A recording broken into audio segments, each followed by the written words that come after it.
Bom dia, Bom galera. dia, Francisco. Bom dia, Júlia. Bom dia. Bom dia, Amanda.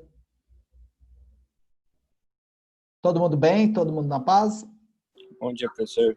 Sim, Bom dia, Matheus. Bom dia, Júlia. Como sempre. Bom dia, Jordana Borges. Esperar só Bom um dia. minuto. Melhor Bom do dia. centro. E aí, José? Suave? De boa, senhor. Melhor agora que você chegou. Ô, louco. Bom dia, Amanda Fernandes.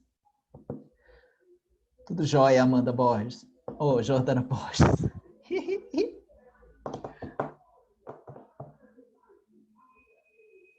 Bom dia, professor. Bom dia, Anne. Sumida. Bom dia, Ingrid. Giovana, cheia de gracinha, né? Bundinha. Gabriela. Saudade de olhar para vocês, ver vocês, fazer gracinha. Ô, situação. saudade das Complicada. piadas que tinha, não.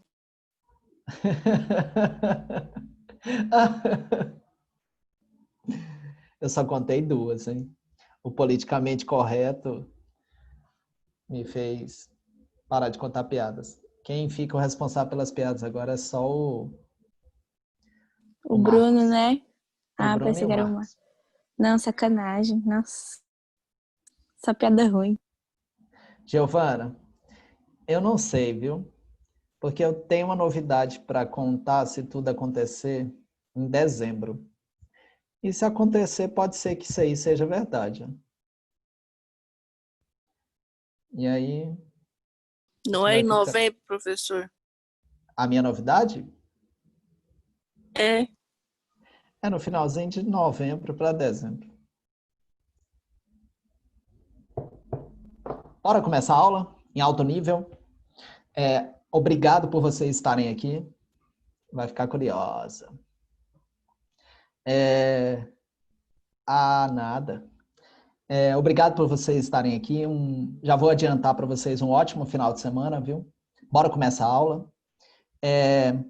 Vamos lá repassar rapidinho. Já vimos França, já vimos Alemanha, já vimos Inglaterra,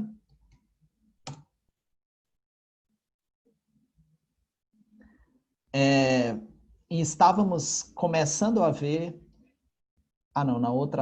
nos outros terceiros. Aqui a gente parou em Inglaterra. Só vou repetir agora, eu não preciso repetir a explicação, só os fatores. Vou compartilhar uma tela aqui com vocês, depois eu tiro ela rapidinho. Qualquer dúvida, me pergunta pelo áudio. Não escreve no bate-papo que agora não dá para ver. Vocês devem estar vendo uma imagem de um gráfico mostrando a produção de carvão e a produção de aço. Vou explicar ela rapidinho porque ela nos ajuda a entender. Vocês estão vendo em vermelho Alemanha e em azul Grã-Bretanha. Vamos começar pelo gráfico da esquerda. Produção de carvão em milhões de toneladas. Se na Europa as maiores minas eram Alsácia e Lorena, a Grã-Bretanha tinha minas por todo o território. Não sei se vocês se lembram, quando eu dei aula de Revolução Industrial para vocês, mas eu falei que em cidades como Birmingham, Liverpool, Londres, Glasgow, Swindon, havia minas de carvão mineral. Hoje, essas minas foram desativadas e se tornaram as linhas de metrô subterrânea da Grã-Bretanha.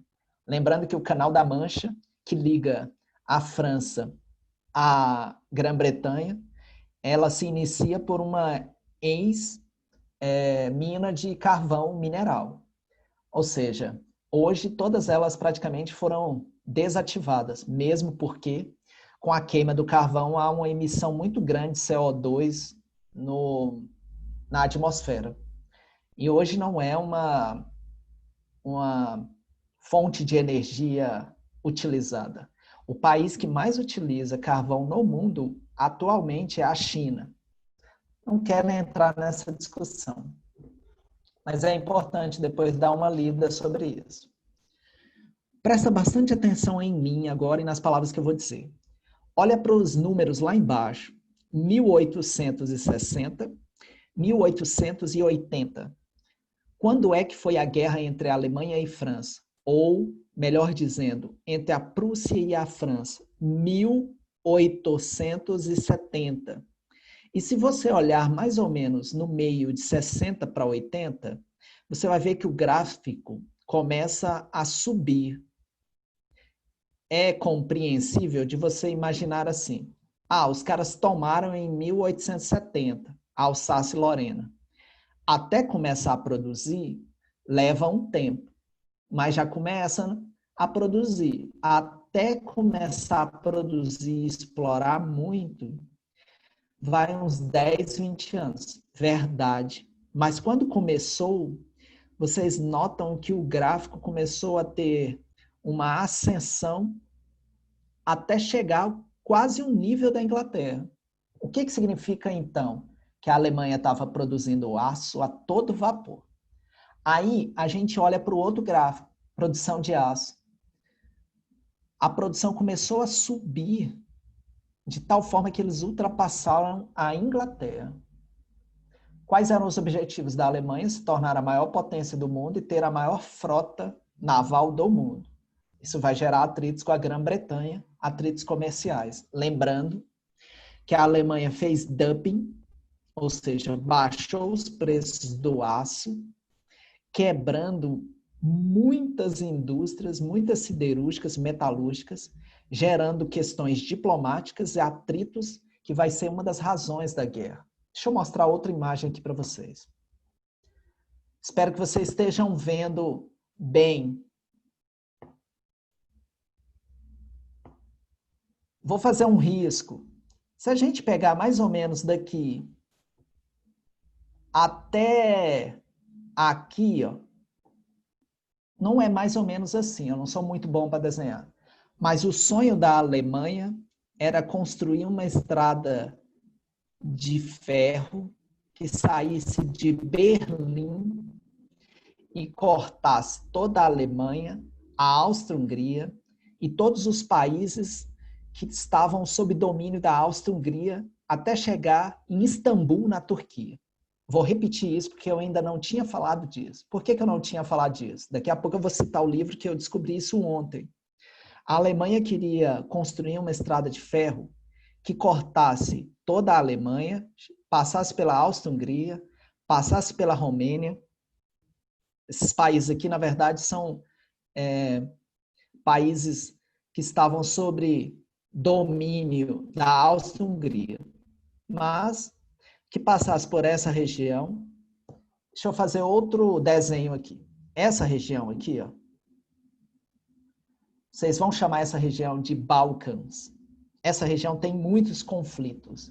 Quem dominava essa região? A Áustria-Hungria. Professor, você pode repetir? Sim. Olha para a França. Nessa região aqui, ó, é a fronteira entre a França e a Alemanha. Todo mundo está vendo esses desenhos que eu estou fazendo no mapa? Sim. Ótimo. Esse último desenho que eu fiz entre França e Alemanha é onde ficava, na verdade onde fica, a região da Alsácia e Lorena. Com a guerra franco-prussiana, a França perde. Então começa um atrito. Isso é o revanchismo francês. Motivos: nacionalismo e economia. Por que a Alemanha queria a guerra? Porque ela queria se tornar uma grande potência, com Otto von Bismarck e depois com Guilherme II. Queria construir a maior frota naval do mundo. Quem tinha a maior? A Grã-Bretanha. A Alemanha começa, para vencer as disputas capitalistas, a baixar o preço do aço e a produzir cada vez mais. E aí ela vai comandando a produção. Ao mesmo tempo, a Alemanha queria integrar uma parte da Europa para dominar o seu mercado consumidor. E para isso ela precisa cortar toda a Europa, construindo uma estrada de ferro que saia de Berlim e vá até Istambul, no Império Otomano. Para isso, ela faz uma aliança com a Áustria-Hungria. No entanto, a Áustria-Hungria queria dominar a região dos Balcãs. E lá do lado, nós temos o Império Russo. O Império Russo tinha interesses nessa região mais ou menos aqui. Ó. Nessa região, ela apoiava minorias eslavas, sérvias, chechênias, romenas, austríacas. O que são minorias? Daqui a pouco eu vou fazer essa discussão. Vou interromper o compartilhamento aqui. Compartilhamento. Né? Bom, eu vou começar a explicar por conceitos para essa aula terminar. Primeiro conceito que vocês têm que tem que ter dúvida. Professor, você está afobado? Tô não. Paz armada. O que é a paz armada? É mais ou menos... Ó, tive uma ideia aqui. Professor, você está louco hoje? Tô não. Vamos imaginar que caia na redação. Olha a doidura que eu vou propor aqui. Vamos imaginar que caia na prova de redação um tema envolvendo armas. Sei lá, o Estatuto do Desarmamento. Lembrando, deixa eu dar uma dica de um texto aqui para vocês. Procura a revista Exame online e digita lá produção no Google. Exame, espaço, produção da empresa Taurus volta a crescer. E vocês vão ler um texto que saiu dia 17, tá quentinho, mostrando que a indústria brasileira da produção de armas está produzindo como nunca. Bom, não é disso que eu quero falar, apesar de ter uma relação. Eu ia explicar o que é a paz armada. Vou, mas aí me surgiu uma ideia. Imagine uma pessoa do seu lado que queira uma arma, seu vizinho, e você fique sabendo disso. Ele ter uma arma ou não ter é um direito dele e não é a discussão aqui. Mas o fato é que se a gente imaginar um clima de medo, de ameaça ou de um acidente que pode acontecer, isso faz com que a pessoa do lado também queira ter uma arma não porque ela goste de arma, mas para ela se defender. Esse é o conceito de paz armada. O conceito de paz armada significa que só havia paz porque os outros países tinham medo de mexer com o outro, com medo de sofrer uma retaliação, e por isso ele ficava em paz. Imaginar isso é um clima de medo e de eminência de conflito.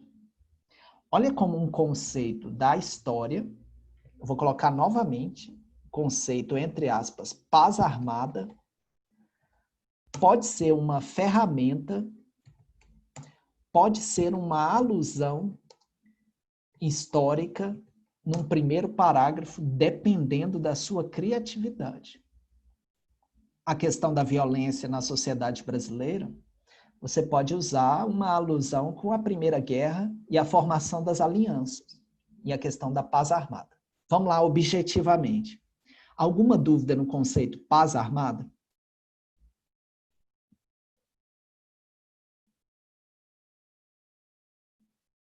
Conversa comigo. Ótimo. Outro conceito. Corrida armamentista.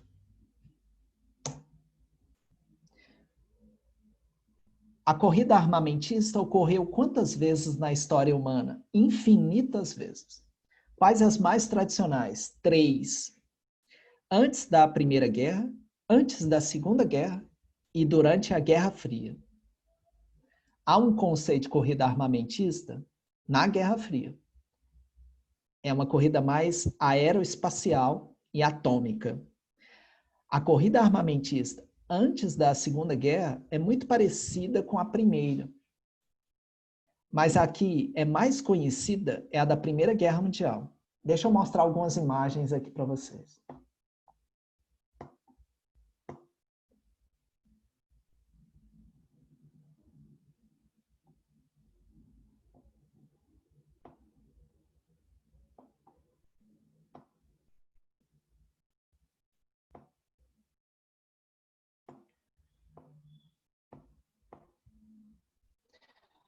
Aqui nós temos uma artilharia pesada.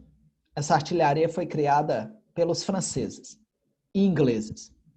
Quando saía a notícia de que essa artilharia foi criada, desenvolvida, isso criava uma pressão em outro país para desenvolver outro armamento. Aqui nós temos uma foto do exército francês fazendo testes com um canhão de longo alcance.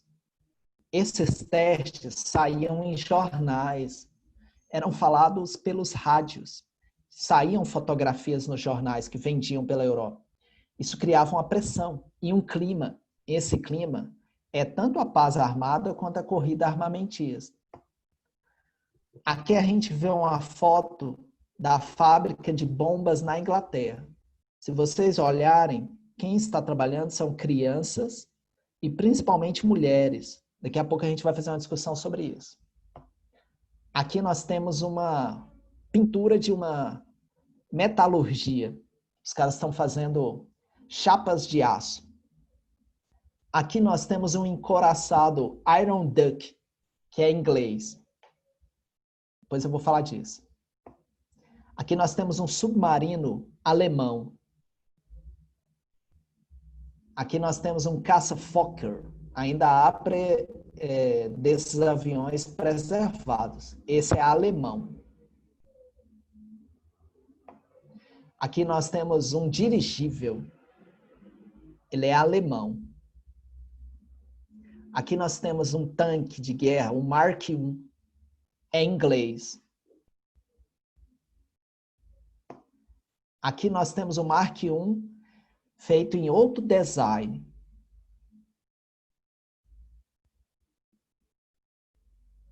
Aqui nós temos o Renault. Olha que interessante. A Renault, que hoje é uma empresa que produz veículos de passeio, começou como uma fábrica de produção de tanques de guerra. Ele é francês. É menor, mas tem razões de ser menor. Eu vou explicar daqui a pouco.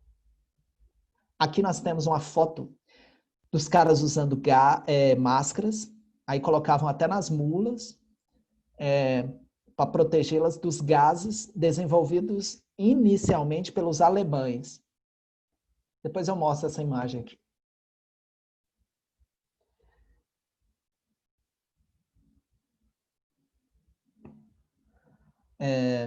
Como eu estava com compartilhamento, não deu para ler a pergunta da Giovana. A Giovana fez uma pergunta aqui. Vou compartilhar ela com vocês. Ela pergunta assim: você acha que a corrida pela vacina do Covid entre os países também envolve uma questão de poder, além de saúde? Sem sombra de dúvida. Deixa eu dar uma dica de um autor aqui para vocês. Mike Davis. Ele está bem velhinho, mas ele ainda escreve. Procura o blog da Boitempo. Lá encontra alguns textos dele. Ele diz como a indústria farmacêutica, não sei se prende ou segura o lançamento de muitas vacinas, ou não se interessa pelo desenvolvimento de certas vacinas, porque o desenvolvimento de remédios para curar a doença gera mais lucro do que acabar com a doença. Então, isso é muito triste, a gente imaginar que a vida se tornou uma mercadoria. Os caras fazem cálculos de lucros sobre a nossa vida. Bom, vocês viram uma série de fotos de armamentos. Vou dizer a minha opinião aqui, baseada em 3 livros que eu vou escrever os nomes daqui a pouco. Se a gente pegar a guerra, ela é dividida em 3 partes. A guerra terrestre, a guerra aérea,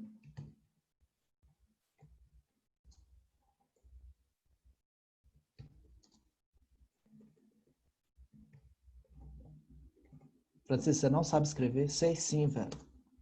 Aérea e naval.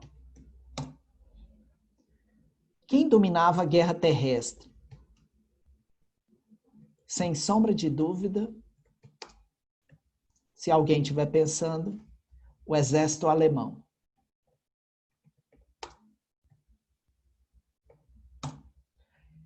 Mas na guerra terrestre, os melhores blindados eram os blindados ingleses. Professor, você estava explicando as causas. Eu estou explicando a paz armada e a corrida armamentista. E aí depois eu finalizo mostrando o que aconteceu no Império Austro-Húngaro e vocês vão entender completamente esse quebra-cabeças. Se a gente pegar a guerra naval, quem domina ela são os ingleses. Mas se a gente pegar a guerra naval, diria assim, submersa, vou colocar entre aspas, submersa, sem sombra de dúvida, são os alemães.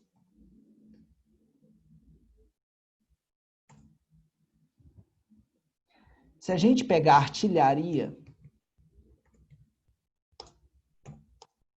os franceses. Se a gente pegar a questão estrategista, velho, aí é uma boa disputa entre ingleses e alemães.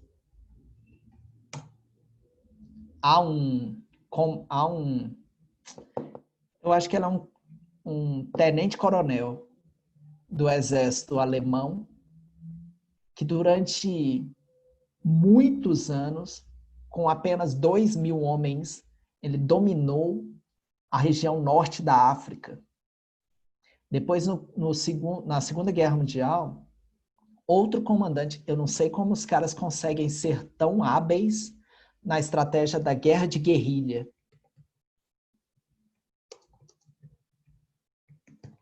Professor, não estou entendendo nada do que você está falando. Continua aí, que daqui a pouco você vai entender. Se a gente pegar a questão da guerra aérea, velho, sem sombra de dúvida, os alemães, mas quando foi atacada, quem se mostrou extremamente valente foram os ingleses. Na Segunda Guerra Mundial, a gente vai ver muita ousadia por parte dos japoneses e dos pilotos conhecidos como kamikazes. Mas isso é uma outra história quando a gente for estudar a Segunda Guerra Mundial. Então, não se esqueçam, a guerra não é só terrestre. A guerra é terrestre, aérea e naval. E esse desenvolvimento de armas ficou chamada de corrida armamentista. Mas quem é que cria as armas? Não são os governos. É investimento em ciência e tecnologia. Aqui que está o X da questão. E é muito triste, mas ao mesmo tempo houveram muitos avanços para a sociedade e para o ramo da saúde, por exemplo, de coisas que saíram da guerra. Quem desenvolvia? As universidades. Os centros tecnológicos pagos pelos governos. Estamos falando de professores universitários. Estamos falando de engenheiros. Estamos falando de químicos. A Alemanha, sem sombra de dúvida, tinha a indústria química mais desenvolvida da Europa. Os primeiros gases tóxicos foram desenvolvidos pela indústria química alemã. Lançava-se elas com dirigíveis ou aviões. Os relatos são de acidentes causados pela mudança de vento, houveram dezenas de centenas de soldados alemães que morreram com o próprio gás jogado pelo seu exército e pela sua aeronáutica, vamos dizer assim. Porque lançavam, pensando que o vento levaria a nuvem de gás para as trincheiras do outro lado, havia uma mudança e ela se voltava contra o seu próprio criador.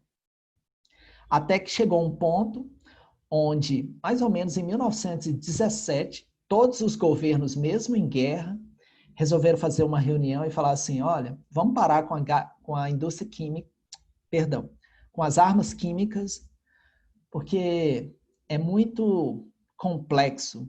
E eles tomaram uma resolução, mas voltou a ser usado na Segunda Guerra Mundial e atualmente tem sido muito usada, e poucas pessoas falam disso, o jornalismo não fala, na guerra da Síria.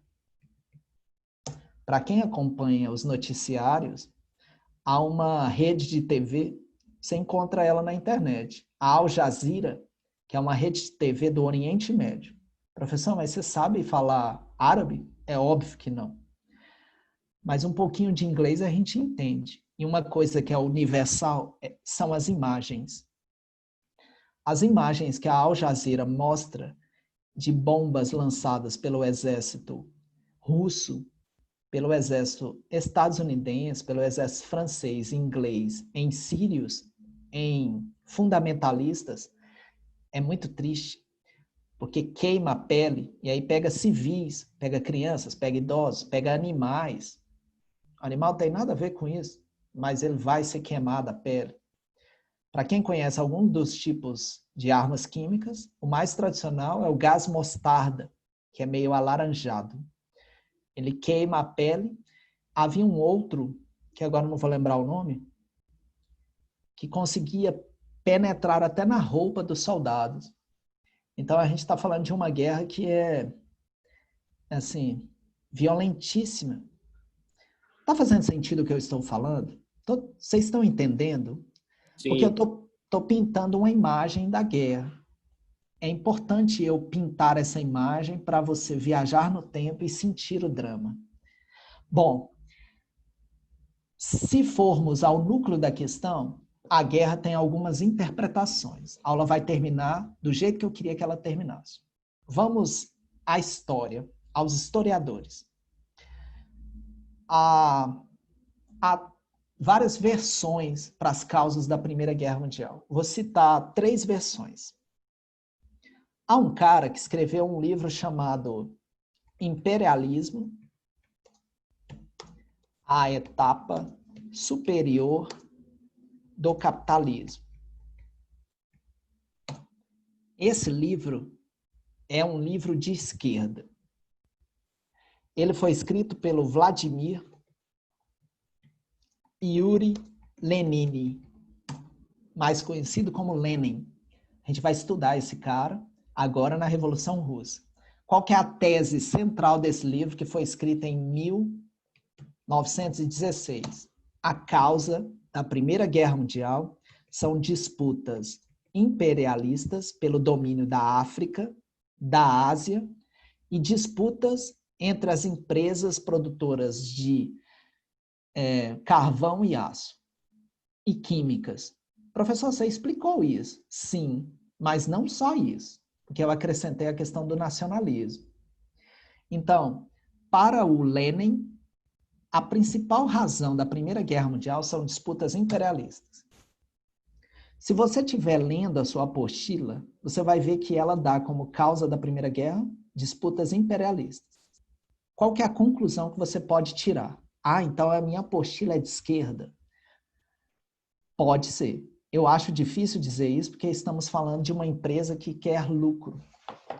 E a gente está falando da empresa da Confederação Nacional da Indústria.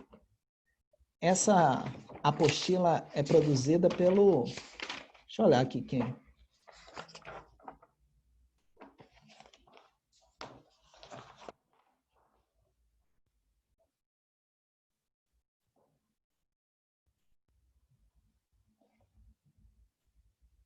Pelo Grupo Somos.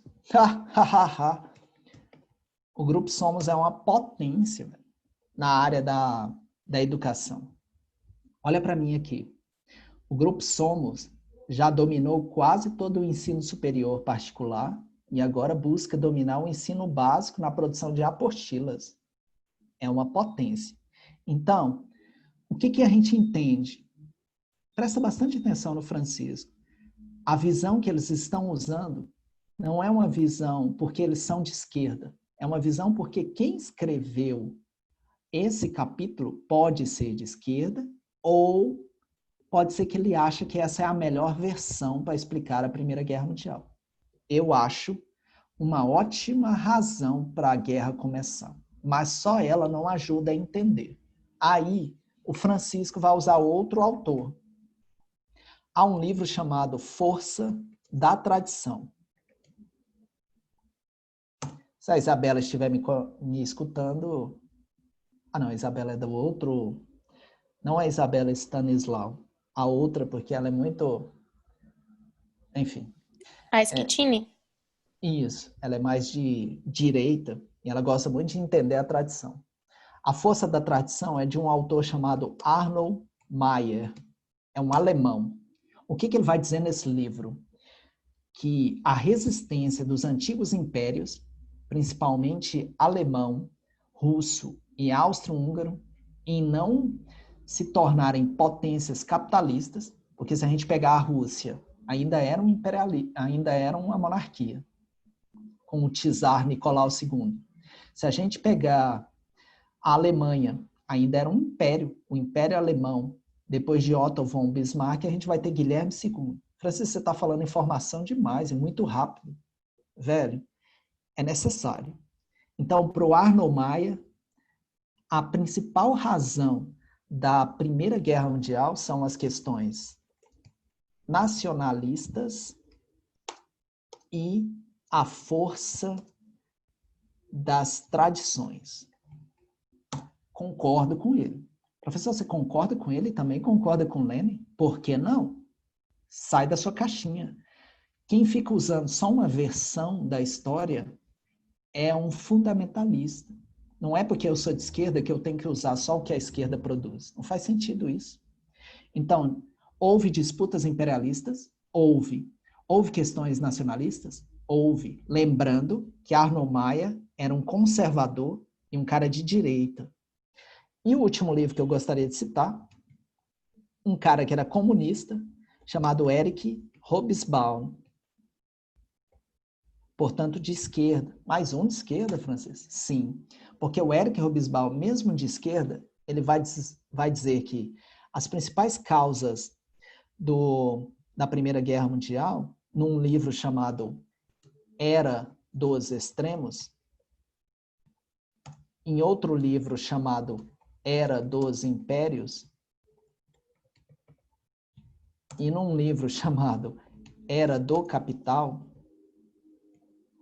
ele vai dizer que a razão principal da Primeira Guerra Mundial são disputas pelo desenvolvimento econômico e tecnológico. Concordo com os três. Então, aqui vocês têm toda a explicação da Primeira Guerra Mundial. Por que a França entrou na guerra? A questão do revanchismo francês, ou seja, um ressentimento com os alemães, e o nacionalismo. Por que a Alemanha entrou na guerra? Porque ela queria se tornar uma potência imperialista, porque o seu nacionalismo impedia que os outros países comercializassem dentro dela, e porque ela queria dominar o mercado interno europeu. E aí há um desenvolvimento tecnológico. Por que a Inglaterra entra? Porque a Alemanha começou a atrapalhar a sua expansão industrial e, ao mesmo tempo, o seu desenvolvimento econômico e tecnológico. Por que a Rússia entrou na guerra? Primeiro, porque ela tinha uma aliança com a França. Havia dinheiro investido na Rússia da França. Então, quando a França entrar, ela vai ser forçada a entrar. Mas havia uma força da tradição. O czar queria dominar a região dos Balcãs. Mas quem dominava a região dos Balcãs? O Império Austro-Húngaro. Quais as razões do Império Austro-Húngaro? O seu nacionalismo e a força da sua tradição. Por que a Itália vai entrar? A Itália entra na guerra, mas com 1 ano depois ela muda de lado. Isso aqui é muito importante. Se concentra nessa parte que ela já vai acabar. Se vocês se lembrarem, na Segunda Guerra Mundial, a Itália participa do lado da Alemanha. Hitler e Mussolini. Ué, como é que a Alemanha voltou a fazer uma aliança com a Itália, mesmo ela sendo uma traidora? Quando se fala de guerra, estamos falando de confianças que não são confianças. Estamos falando de alianças temporárias. O inimigo do meu inimigo? Deixa eu ver aqui. O amigo... O inimigo do meu inimigo é meu amigo. Perfeito. O inimigo do meu inimigo é meu amigo. Perfeito. Obrigado, Matheus. Não, que isso, Matheus. Vai lá na paz. Bom, por que eu estou falando disso? Porque a Itália só entrou na Primeira Guerra Mundial porque ela tinha disputas com a França no Mediterrâneo.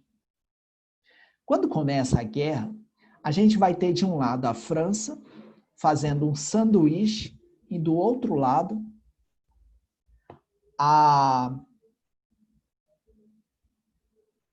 Rússia fazendo um sanduíche. Deixa eu mostrar para vocês aqui rapidinho e aí eu volto. A aula vai acabar.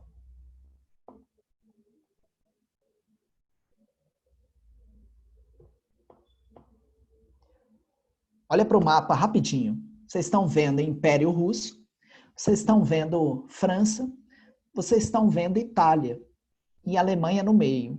A Alemanha praticamente sozinha quase venceu a Primeira Guerra Mundial.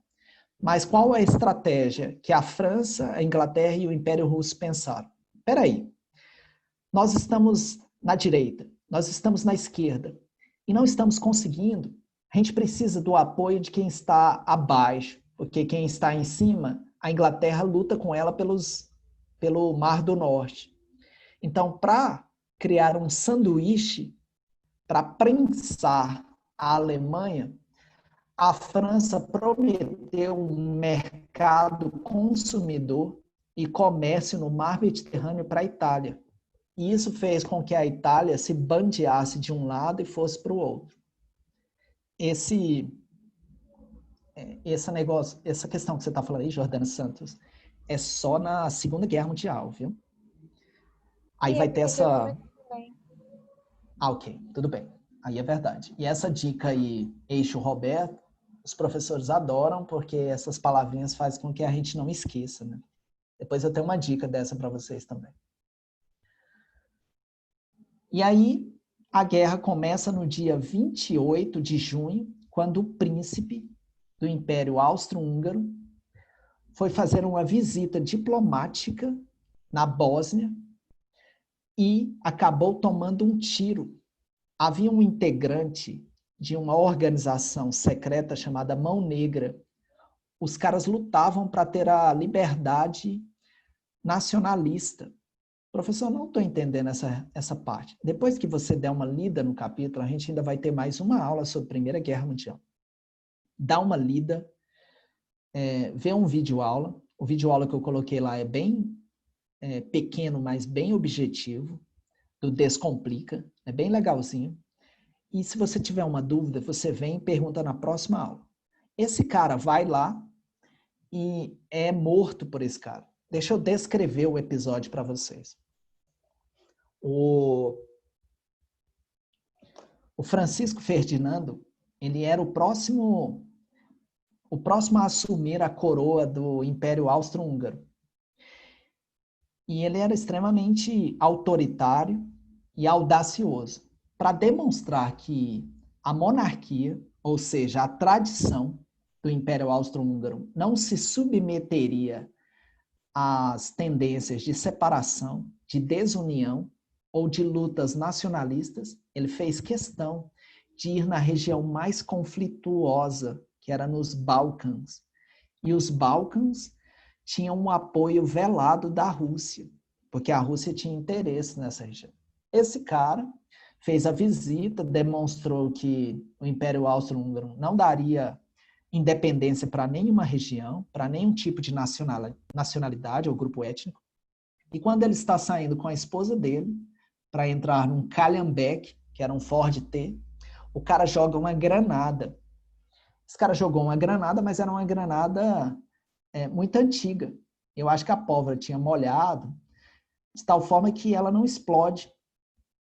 Ela sai tipo uma fumacinha assim, e os caras começam a dar tiro nesse cara, e ele foge. O chofer, que era um guarda-costa, tenta fazer uma estratégia. Pede para a esposa e para o arquiduque entrar no carro, e ele tenta dar uma volta no quarteirão para voltar para frente do prédio, porque já que o cara fugiu, só que o cara fugiu na contramão, e ele entra no beco. E o motorista deu a volta no quarteirão e bate de frente com esse cara no beco. Aí esse cara não perdeu a oportunidade. Ironias da vida, né? Ele tira a pistola e acerta um tiro no peito do arquiduque. Ele é preso, esse cara é torturado e tal, não sei o quê. Mas o fato é que o Império Austro-Húngaro vai exigir que os Balcãs entreguem os principais líderes do Mão Negra. E eles não vão entregar. Então, o Império Austro-Húngaro declara guerra à região dos Balcãs e começa a mover tropas. Como a Alemanha tinha interesse nessa região para passar a estrada de ferro, e o Império, com Guilherme II, alemão, queria demonstrar força para toda a Europa, já move tropas o mais rápido possível, para dizer assim, nesse tabuleiro de xadrez aqui, quem vai dar as regras sou eu. Quando ele faz isso, a Rússia entra na guerra. Como a Rússia entra na guerra, a França, que só estava esperando uma razãozinha para declarar guerra à Alemanha, para tomar novamente a Alsácia-Lorena, declara guerra, movendo tropas para a fronteira. Como a Inglaterra era aliada da França, ela entra na guerra. E a Itália também. E começa uma guerra primeiramente europeia. E a gente vai chamar ela de Primeira Guerra Mundial. Eles acharam que ela duraria 6 meses. Ela durou 4 anos, terminando com a morte de 20 milhões de pessoas. Depois eu vou falar mais disso. Tranquilos? Gente, um ótimo final de semana para vocês. Uma aula massa, hein? Espero vocês segunda-feira. Professor, só uma coisa para eu entender. O arquiduque é dos Balcãs, né? E ele vai Não. Ele é do Não? Império Austro-Húngaro Ah, tá. e vai nos Balcãs. Ah, tá. E aí ele que joga a Não, granada. não. Ele que toma a Então qual? granada falha e ele toma um tiro. Quem joga a granada tá. e dá o tiro nele é um cara da organização Mão Negra, que era dos Balcãs. Ah, tá. Entendi agora. Beleza. Gente, tchau, tchau. Até mais, viu?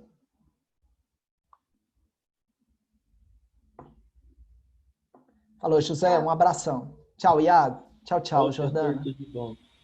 Para você também. Tchau, João Pedro. Falou, meu caro. Jordana Borges. Tchau, professor. Bom final Tchau, de semana. Júlia. Para você também.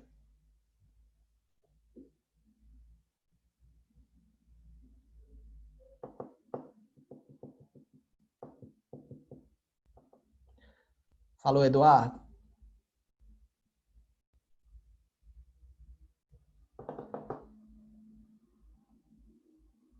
Tchau, tchau, gente.